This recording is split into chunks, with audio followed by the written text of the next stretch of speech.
I don't know about you, but to me Counter-Strike sounds like something magical, like a spell that instantly throws me back into nostalgia, back to my school days when my friends and I would spend hours and days playing as counter-terrorists or terrorists, dreaming that one day we'd have our own team and compete in championships as eSports players. More than 20 years later, Counter-Strike is now available on the R36S handheld console. But how comfortable is it to actually play?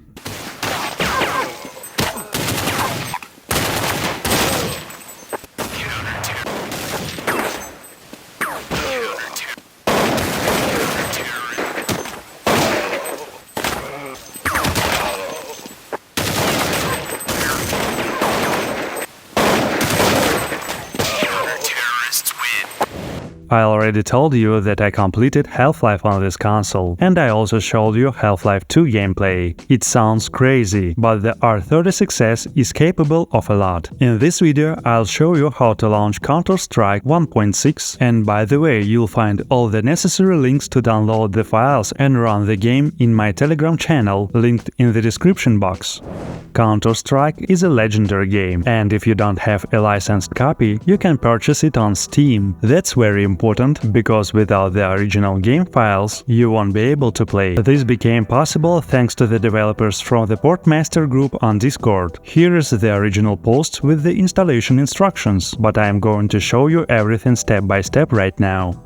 First, make sure you have one of the latest ArkOS firmware versions installed. If not, you can find a detailed guide on how to install the latest stable ArkOS firmware in this video. This is important to ensure that games from the PortMaster section run properly on your device. Next, remove the SD card where your games are stored and insert it into your computer.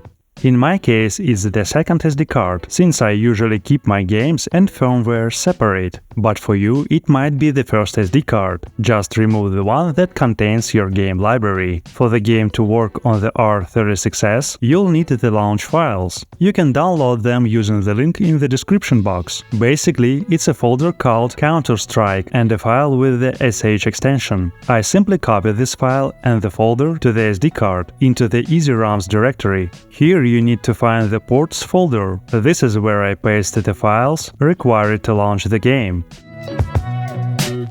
Now open the Counter-Strike folder. In a new window, I go to my C drive where the game is installed. From the game directory, I need to copy these two folders. This is very important, make sure you select and copy exactly these two folders. Now go back to the game directory on the SD card and paste those two folders here. Do not overwrite existing port files when copying game data. If prompted, choose Skip and keep existing files. Now you can safely eject the SD card and insert it back into the console. After turning it on, you'll find Counter-Strike in the ports section. Launch it and you're ready to play.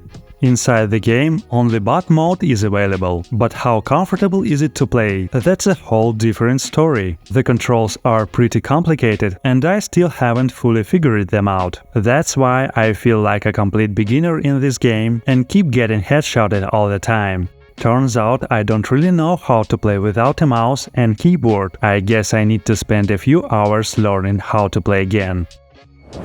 By the way, a more detailed explanation of the controls is available in this file inside the Counter-Strike folder. I definitely recommend taking a closer look at it. I also tested the game on the G350 console running ArkOS firmware, and it works well there too. I hope you enjoyed this video. Please like and subscribe to the channel. I wish you pleasant nostalgia and successful completion of your favorite games.